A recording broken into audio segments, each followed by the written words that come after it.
5টি সাজ মেয়েদের জন্য হারাম। আজকে আমি খুলে খুলে সেই সাজগুলোর কথা বলবো। তন্মধ্যে 5টি সাজের মধ্যে 3টি পুরোপুরিভাবে হারাম, কোনো মেয়ে নিশ্চিতভাবে এই 3টি কাজ করা যাবে না, আর 2টি ক্ষেত্রে বিশেষ হারাম, আমাদেরকে মনে রাখতে হবে। সম্মানিত মা ও বোনেরা, আপনাদের দাম ইসলাম অনেক বেশি দিয়েছে, আপনারা এমন কোনো সাজগুজ করবেন না, ফলে আপনারা জাহান্নামী হয়ে যাবেন। আল্লাহ তাআলা বলেছেন, অকরনা ফি বুয়ুতিকুন্না ওয়ালা তাবাররুজনা তাবাররুজাল জাহিলিয়াতিল উলা, অর্থাৎ তোমরা জাহিলি যুগের মেয়েদের মতো বেপরদায় এখানে সেখানে বের হয়েও না। সম্মানিত দর্শক, আসুন আমরা কথা না বাড়িয়ে যে গুরুত্বপূর্ণ কথাগুলো সেগুলো আমরা বলি।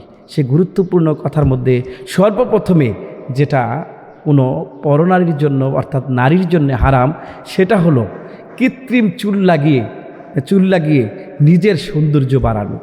সম্মানিত মা ও বোনেরা, আপনারা অনেক সময় কৃত্রিম চুল লাগিয়ে থাকেন, ফলে আপনারা অনেক সময় কৃত্রিম চুল লাগিয়ে নিজের সৌন্দর্য বৃদ্ধি করে থাকেন। 1 নম্বরে চুল না দেখলে সেটা পর্দার লঙ্ঘন হচ্ছে, এবং চুল হচ্ছে সুকেশ হচ্ছে একটা নারীর বিশাল একটা গর্বের বিষয়। কারণ একটা নারীকে অ্যাট্রাকটিভ করে তার চুলে। তার স্বামী, পুরুষ মানুষেরা মেয়েদের চুলকে খুব পছন্দ করে। এই চুলে আমরা শ্যাম্পু ইউজ করি, যা ইউজ করি, এটা কোনো বাধা নেই, কিন্তু আপনি কৃত্রিম চুল লাগিয়ে অথবা আপনারা অনেক সময় নিজেদের চুল কেটে ছোট করা, অর্থাৎ আপনি একেবারেই চুলের আগা কেটে ছোট করলেন 2-1 ইঞ্চি, এত কোনো সমস্যা নেই। অনেকে আছে যে আমরা চুল কাটতে কাটতে একবারে খাটো করে ফেলি, ছেলেদের মতো হয়ে যায়, সেটা কিন্তু হারাম। কোনো ছেলে মেয়ের মতো হতে পারবে না, মেয়ে ছেলের মতো হতে পারবে না, এগুলো ইসলামে হারাম রয়েছে। 2 নম্বরে আপনাদের যেটা হারাম সেটা হলো ভুরু প্লাক করা বা কোনো শরীরের কোনো অংশে ট্যাটু করা। আমরা অনেক সময় ভুরু প্লাক করে থাকি, আমাদের যে প্রাকৃতিকভাবে যে ভুরু দেওয়া আছে সেগুলো কেটে আমরা বিভিন্ন সিস্টেম করে আমরা নিজের সৌন্দর্যকে জাহির করাতে চাই, সেটা ইসলামে হারাম, ভুরু প্লাক করা যাবে না। সম্মানিত দর্শক, আমি আমার মা বোনদেরকে বলবো যে কপালে টিপ পরাও হারাম। 3 নম্বরে কপালে টিপ পরাও হারাম। সম্মানিত দর্শক, আপনারা জেনে থাকবেন, হজরত ইব্রাহিম আলাইহিসসালামকে যখন আগুনে ফালানোর চেষ্টা করা হচ্ছিল, তখন তারা কিন্তু বারবার ব্যর্থ হচ্ছিলেন, ইব্রাহিম আলাইহিসসালামকে আগুনে ফেলতে পারছেন না। তখন শয়তান তাদেরকে একটা বুদ্ধি দিল যে তোমরা যদি ইব্রাহিম আলাইহিসসালামকে আগুনে ফেলতে চাও তাহলে আমার কাছে একটা বুদ্ধি আছে। তখন শয়তান বলল যে তোমরা ইব্রাহিম আলাইহিসসালামের সামনে যুবতী সুন্দরী নারীদেরকে উলঙ্গ করে টিপ পরিধান করে কপালে নিয়ে আসো, তারপরে ইব্রাহিম আলাইহিসসালামের রহমতের ফেরেশতারা যারা ইব্রাহিম আলাইহিসসালামকে আটকে রেখেছিল তারা চলে যাবে, তোমরা আগুনে ফেলতে পারবে। সেইটাই কিন্তু কাফের মুশরিকেরা করেছিল, এবং সে সময় করেছিল ইব্রাহিম আলাইহিসসালামকে আগুনে ফেলানোর জন্য। ঠিক তখন থেকে ইসলামে টিপ পরা নিষেধ রয়েছে। এজন্য আমরা চেষ্টা করব কখনো মেয়েদেরকে টিপ পড়তে দেব না। আমরা ছোটোবেলায় মেয়েদেরকে এগুলো শিখাবো। অনেক সময় বড়লোকরা যারা ঢাকা বা বিভিন্ন শহরে থাকে, অনেক মেয়েরা তখন সাজগুজ করে বের হয় প্যান্ট আর গেঞ্জি পরে। আহমা, তোমার পোশাক তো প্যান্ট আর গেঞ্জি নয়, তোমাকে তো ইসলাম অনেক সুন্দর জায়গা করে দিয়েছে, অনেক বেশি তোমাকে সাপোর্ট করেছে ইসলাম, তুমি সবচাইতে বেশি সুন্দর থাকবা, নিরাপদে থাকবা। আজকে তোমরা বাইরে চলে গিয়ে, পর্দার বাইরে চলে গিয়ে আজকে তোমাদের নিরাপত্তা নিজেরাই হারাচ্ছ। সম্মানিত মা ও বোনেরা, কখনো আপনারা এই 3টা কাজ করবেন না। 4 নম্বরে যেটা বলবো যে ঘণ্টিযুক্ত অর্থাৎ ঘণ্টাযুক্ত নূপুর, মেয়েদের জন্য নূপুর পরা জায়েজ, কিন্তু যে সকল কোনো জিনিসে বিভিন্ন সময় মেয়েদের কানের জিনিস পরা ভালো, দুল পরা ভালো, জায়েজ আছে, কিন্তু যে সকল জিনিসের ঘণ্টি বাজানো হয়, হাতলে শব্দ হয়, মানে ঝংকার হয়, এরকম কোনো জিনিস মেয়েরা ব্যবহার করতে পারবে না। রাসূল করিম সাল্লাল্লাহু আলাইহি ওয়াসাল্লামের একটা হাদিসে এসেছে, হজরতে আয়েশা রাদিয়াল্লাহু তাআলা আনহার ঘরে একটা মেয়ে আসলো, যখন আওয়াজ হচ্ছিল ঘণ্টির, তখন আয়েশা রাদিয়াল্লাহু তাআলা আনহা বললেন যে এই ধরনের নূপুর পরে আওয়াজ করে আমার ঘরে কেউ আসতে পারবে না। সম্মানিত দর্শক, এই জন্যে এগুলো এই ঘণ্টিযুক্ত নূপুর পরা যাবে না, অর্থাৎ নূপুর পরা যাবে যে নূপুরের কোনো আওয়াজ হয় না।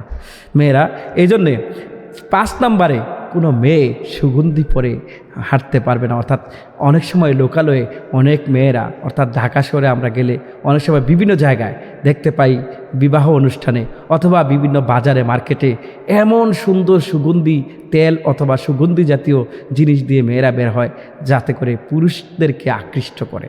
সেটা কখনো করা যাবে না। হ্যাঁ প্রিয় মা বোনরা, আপনারা সব কিছু করতে পারবেন, সেটা হচ্ছে আপনার স্বামীর রুমে একাকী যখন থাকবেন স্বামীকে অ্যাট্রাকটিভ করার জন্য। আপনার বডিতেও তখন আপনি ভালো পারফিউম ইউজ করেন, কোনো সমস্যা নাই, যাতে করে আপনার স্বামী আপনার প্রতি আকৃষ্ট হয়। সেখানে সব কিছু জায়েজ। কিন্তু স্বামীর ঘর থেকে যখন আপনি দূরে যাবেন, হাঁটতে যাবেন, মেলায় খেলায় বিভিন্ন জায়গায়, যারা যখন গ্রামে বাজারে বিভিন্ন জায়গায় যাবেন, তখন কিন্তু আপনাকে শরীয়ত সিদ্ধভাবে যেতে হবে। আপনি যেন নিরাপদ থাকেন, ভালো থাকেন। ইসলাম চায় আপনি নিরাপদ থাকেন, ইসলাম চায় আপনি ভালো থাকেন। সম্মানিত মা বোনেরা, রসুল করিম সাল্লাল্লাহু আলাইহি ওয়াসাল্লাম বলেছেন, এই দুনিয়াটার মধ্যে সবচাইতে বড় উপভোগ্য বিষয় হলো সতী সাধবী নারী। যার নারী ভালো, যার সংসারে স্ত্রী ভালো, সেই সংসার শান্তি। সম্মানিত দর্শক, এই নারীরা যদি ভালো হয়ে যায়, সব কিছু সংসারটা ভালো হয়ে যায়। রসুল করিম সাল্লাল্লাহু আলাইহি ওয়াসাল্লামের হাদিসে এসেছে, নবী করিম সাল্লাল্লাহু আলাইহি ওয়াসাল্লাম বলেছেন যে সমাজের ভিতরে একটা নারী যদি খারাপ হয় 1000 পুরুষের চাইতেও খারাপ। নাউজুবিল্লাহ, নাউজুবিল্লাহ, নাউজুবিল্লাহ। অর্থাৎ 1000 পুরুষ খারাপ হয়ে যে কাজটা করতে পারবে, একটা নারী ঠিক সেই কাজটা একাই করতে পারবে। সম্মানিত দর্শক, আমরা নারীরা মায়ের জাতি, ও নারীরা হচ্ছে বোনের জাতি। তারা শ্রদ্ধাভাজন জায়গায় আছে, তারা নিরাপদে থাকবে, ভালো থাকবে, সেটাই ইসলাম চায়। আমরা চেষ্টা করব, নারী যারা আছি আপনাদেরকে আমি বলবো, উদাত্ত আহ্বান করব, আমরা কখনো এমন কাজ করব না যেটা ইসলাম পছন্দ করে না। আমরা এমন কাজ করব যেটা ইসলাম পছন্দ করে। সম্মানিত দর্শক, আমরা যে 5টি কাজ সাজ হারাম নারীদের জন্য বলে দিলাম, এই 5টি কাজ নারীরা মোটেও করবেন না। যদি করেন অনেক বেশি খারাপ হয়ে যাবে এবং আপনি আল্লাহর জাহান্নামী হয়ে যেতে পারেন। কিন্তু আপনি যদি মেনে চলেন, ফিরে আসেন, তাওবা করেন, ইনশাল্লাহ আপনি ভালো থাকবেন, নিরাপদ থাকবেন, শান্তিতে থাকবেন, আপনার ঘরটা হয়ে যাবে শান্তির। আর মেয়েরা যত বেশি বেপরদায় চলবে, তত বেশি তাদের সামনে রসুল করিম সাল্লাল্লাহু আলাইহি ওয়াসাল্লামের হাদিসে এসেছে, যখন কোনো মেয়ে ঘর থেকে বার হয়, শয়তান তার দিকে উকিঝুঁকি মেরে তাকাতে থাকে। এজন্য মেয়েরা হচ্ছে একটা অ্যাট্রাকটিভ, তারা পুরুষের কাছে আকর্ষণীয়, সেটাকে তারা ঢেকে সুন্দর করে পর্দা অনুযায়ী চলে তাদের নিজেদের ঘর থেকে বের হবে। এমনকি তারা কখনো পর্দা মেনটেন ছাড়া বের হবে না। তারা সব সময় এমন কালো বোরখা এমনভাবে পড়বে যাতে বোরখাগুলো হয় তাদের জন্য সঠিক। সম্মানিত দর্শক, অনেক সময় দেখা যায় আমরা আঁটুসাঁটু, অনেক মেয়েরা মা বোনরা আঁটুসাঁটু বোরখা পরেন যাতে করে আপনার শরীরে অঙ্গে যা কিছু আছে সব কিছু দূর থেকে আঁচ করা যায়। এই ধরনের বোরখা আমরা পরব না। যে ধরনের বোরখা পরলে একেবারে আপনাকে মায়ের মতো দেখা যাবে, খালার মতো দেখা যাবে, ঠিক ওই ধরনের বোরখাগুলো আমরা পরার চেষ্টা করব। কারণ হলো, আপনি যদি বোরখা পরেও অ্যাট্রাকটিভ হয়ে থাকেন তাহলে তো হইল না। আপনাকে বোরখাটা এমনভাবে পড়তে হবে যাতে করে আপনি রাস্তায় হাঁটলে ফেললে আপনাকে সম্মান দেয়, মানুষ যেন বুঝতে না পারে যে এটা একেবারে ইয়াং কুমারী একজন মেয়ে, তার দিকে তাকাবে, সেই সুযোগ তাদেরকে দিবেন না। আর আপনি নিজে কন্ট্রোল করে রাখবেন, চলবেন, দেখবেন আল্লাহ সুবহানাহু ওয়া তাআলা আপনার নিরাপত্তা দান করবে। আল্লাহ যদি কোনো মানুষ যদি আপনার নিরাপত্তা হরণও করে, আল্লাহ পাক আপনার পর্দার কারণে, আপনার ইসলাম মানার কারণে আপনাকে জান্নাতি বানায় দিতে পারে। এজন্য আমরা চেষ্টা করব, মা বোনরা কখনো পর্দার বাইরে চলবো না। আর এই যে 5টা সাজ আপনাদেরকে বলে দিলাম, এগুলো কখনো করবেন না। আমি আবার বলি যে কৃত্রিম চুল লাগাবেন না, 2 নম্বরে বুরু প্লাগ করবেন না, 3 নম্বরে কপালে টিপ দিবেন না, 4 নম্বরে ঘণ্টাযুক্ত কোনো নূপুর আপনি পরবেন না, 5 নম্বরে স্বামী ব্যতীত অন্য কেউ ফ্রাগ্রেন্স অর্থাৎ কোনো সুগন্ধি লাগাবেন না, কোনো মেয়ে সুগন্ধি লাগিয়ে রাস্তায় বের হবেন না। এই 5টা কাজ আপনাদের কখনো করা ঠিক হবে না। আল্লাহ যেন আমাদেরকে সঠিক বুঝ দান করে।